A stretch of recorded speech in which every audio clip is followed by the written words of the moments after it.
Hey guys, welcome to the party. My name is AJ. Hello, this is Lex, and we have another video for you today. Uh, So we have a AJ, little update on the I know Israel. you want to talk about this. Yeah, there was an airstrike today there where Israel admits that it killed a bunch of civilians and wounded a dozen others. Supposedly that ambulance was carrying Hamas militants, and they say that Hamas terrorist cells were in close proximity to that battle zone. Uh, I mean, this is war. Uh, Israel does have the right to defend itself from whatever happened on October 7th. I think the way that they're defending themselves is not proper, and I don't think that this is a very smart thing to do futuristically, because I know we've talked about this. I think, there's people that are dying, and these people are supposedly, from the information like you get from either side, uh you have some Israeli right wingers that say these people that attacked Hamas, or these people that attacked Israel, Hamas are like animals. These people are animals. Now, if these people are animals, they're hiding amongst innocent civilians and stuff like that. Uh, you know, it goes to show, are you the same breed of are you still gonna kill those innocent civilians just because it's in the name of self-defense? Uh, a lot of people say that Israel is the oppressor. A lot of people say that Israel is actually the only people that are in that region that want democracy, want and are protecting their rights to live. I mean, you got to look at it in a historical point of view. There's conquerors, there's people that get conquered, and Israel is right now looks like a conqueror, and it's doing whatever it needs to protect their people and the survival of their people. And if that means, like, to bomb everything and anything in the Gaza, that's what they're doing, and no one's stopping them. There's no other But Arab nation stopping them. There's not the U.S. stopping them. There's not the UN yeah, stopping them. So, it hurts to say. I mean, it is like very terrible to say, but that's what happened to like a lot of the Native Americans, that when they were here, when we got here, we did what we had to do. That's why how America is. That's how mostly all nations are. You can't say only America or Israel and this and that. There's a lot of like, there's been battles that have been fought. You can't go back to history and say, "Oh, that was terrible. This was terrible. That was terrible." It shaped what we are in the present. I mean, we should strive for better, and we keep saying that we should be true. Our leaders should be trying to de-escalate the situation, but you know how leaders are. They got their own agendas to follow. They got the people that probably elected them to make them happy. They got, people scared and, saying that, we don't want this to ever happen again. So, it's a very complicated, complex situation. And what you can do is voice your opinion. But if you are gonna react to it in a certain way, like how a lot of people are in America, like they're going there. Some people don't even know what Hamas does stand for. Some people don't even know what Palestinians or Israeli were quite before they're just entering this situation. Uh, and you just gotta, whatever side you choose, you just gotta, you know, see what's gonna happen, and you're gonna be in the side of the repercussions, and maybe you're not ready for that. that's what that is the result of going to war. And you and I have talked about this before.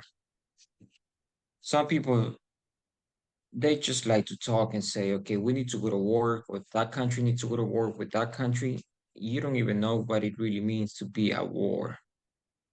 Uh, and let's just go ahead and wait that both sides are gonna end up taking care of business and stop the attacks, stop killing people. And it just, there's a couple of questions. Why would Israel stop? And I don't know the answer to that. If anybody think or might know, let us know. Leave it in the Well, comment. Why would Israel stop doing it? Or why Gaza should just go ahead and give up and say, okay, stop, we lost. We will do whatever you want us to do. Surrender. I think their Uh, mindset isn't that like there's some people's mindset that if it like for survival, you know they might give did up it, their land. They'll try to find something better, be refugees.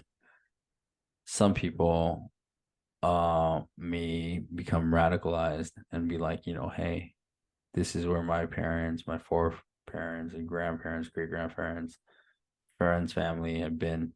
This is my right to live, unless this is where my right is to live, and no one can take that away from me. They might, fight. Uh, like I said, it just depends on what kind of situation you have. If you have nothing to lose since you lost your family, you're probably gonna get like, I have nothing else to lose for. I'm yeah. gonna get radicalized. And then that's what people I think fail to understand in the Western side of the world. That, what we do, and I mean, I'm sure like, if you actually educate yourself and you actually know the history of this Israel Palestine thing, it's a very complicated situation. I mean, you I think how they used to live prior to 1916, everyone lived there peacefully. Jews, Muslims, and Christians, they all shared the city of Jerusalem. They all lived peacefully. I think the British came and like really messed it up. And even after World War II, I think it just got worse. Like that situation got worse. And after that, it's like two different states. These people don't even recognize each other as human beings no more. So you gotta like find something where, I mean, the hate So, but if he like if he used to, evaporate, like, whatever's lost is lost, and you got to build a better future. But there's so many people behind the scenes, like, the politicians in play, money and governmental control and all that, BS, that I feel like is the devil at the end of the day from these two sides, you know, trying to like come together. And it's hard. It's a very complicated situation. You have both places that lost people, and they can easily get pissed off. but if So he used to be okay before, not perfect, but okay, it could be possible to have a decent future where, I think the I mean, they're egos. not they're not best friends, but they can get along where they can have a peaceful atmosphere. I think the egos collide, and I think the egos is what's like making this worse. It's my land. No, it's my land. It's my land. No, it's my land. It's like I said, as an outsider, we Somebody can has only somebody voice our has to opinion. compromise. Yeah, as an outsider, we can only voice our opinion. We shouldn't antagonize it more by saying which side is wrong, which side is. And you haven't been in that Yeah. situation to antagonize. You're not in that. We can only try, and we shouldn't voice our opinion to antagonize as well. I should say. I think our voice should be to try to, help both sides be like, hey, whatever you lost, it's horrible. It's horrible. But what are you going to gain by this violence? You can't like, one side and both sides actually have to like understand this. Like, what are you going to get from this violence? One person's going to eradicate and get like one race might get eradicated or the other race might get eradicated. Both sides are saying, "Yo, they're calling for genocide." Jews are saying, "Yeah, they're calling for our genocide." Palestinians are saying they're calling for our genocide. If we don't protect ourselves, then we won't have a land. We'll lose all our people. And the same, it's both sides saying the same thing. But who's causing these violence? So you got to look deep into it. And I was watching one of the interviews of Bassam and Pierce Morgan. Now it was interesting to find that Israel is the creator of a Hamas to try to overthrow Arafat, the leader of Palestine before Hamas took leadership. So it's like you funded these groups of militants and everything. It's kind of weird that these militants could get in and do all this damage and everything while Israel, the top technology of the world, or that in that region, like it has the like multiple thousands of cameras. They didn't catch that in time in 6 hours. Took 6 hours for them to realize that there's what they claim babies being killed, women being raped, elders being like burned, and Holocaust people are dying. And they took all these hostages in and out of like one of the most secured regions in the world. To me, that's what I'm saying. What that day was terrible. I condemn Hamas. I condemn any violence. So that day was terrible. But did they have time to actually go in and look at the data, what happened, why it happened? But right now, there's bombardments happening in Gaza as a result of that. I think, it's a highly intense area and a lot of emotions were played out. And I think it was played out the wrong way. Could have been probably avoided. I've heard Egypt gave warnings. I heard US give warnings. CIA members were giving warnings if some kind of attack would happen. So I think the Israeli Netanyahu has a lot to answer for that too, and he's probably gonna have to answer for a lot of things if there's gonna be something that played out why Hamas did what Hamas did.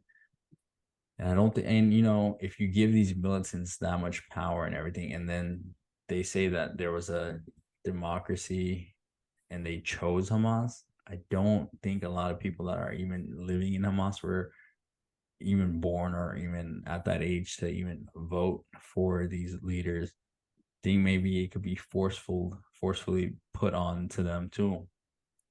So, but there's a lot of Muslims and a lot of Jews that are very angry. There's a lot of Muslims that need to realize that choosing violence is basically not going to solve anything at the end of the day. It's only going to cause more pain, more suffering for a lot more other people. And if a lot of other Arab nations start coming in, it can cause it can cause a big escalation towards a World War III. So hopefully that doesn't happen. Hopefully there's some leaders that actually come to their senses, and the UN members, US members come to the actual people that can actually do something come to their senses and stop all this before something else goes wrong and they don't expect, Yeah. Yeah. Let's just go ahead and hope that somebody's gonna step in, somebody with power, which it might have to be the US, which he always is the one that is everywhere, and compromise. I think Palestinians and Jews, they need to compromise. They will never end this if they don't compromise. They need to share. They need to make sure that new generations to come are going to have a better world. And the only way to do it is to compromise, make sure that it's fair. Anything and everything they do, if it's fair for both of them. Nobody deserves more or less. Just make it fair. And I would like to ask the viewers, and if you guys can let us know what you think. I mean, are you uh from Palestinian? Or are you a Palestinian or Jews? Let us know what you think. We would like to know. I'm honestly trying to learn more about both sides. I'm not an expert, but I'm trying to understand to see a better way how can they or why they're doing everything they're doing. I'm not only one side of it, but both sides. And I'm not talking about the religion side of it, the religion side of it. I'm talking about the new times today. That's what I'm talking about. Uh, hopefully this is gonna end up soon. But please let us know what you think. Subscribe, come back and see us again with some new videos that we're gonna be posting soon. And guys, thank you for your time.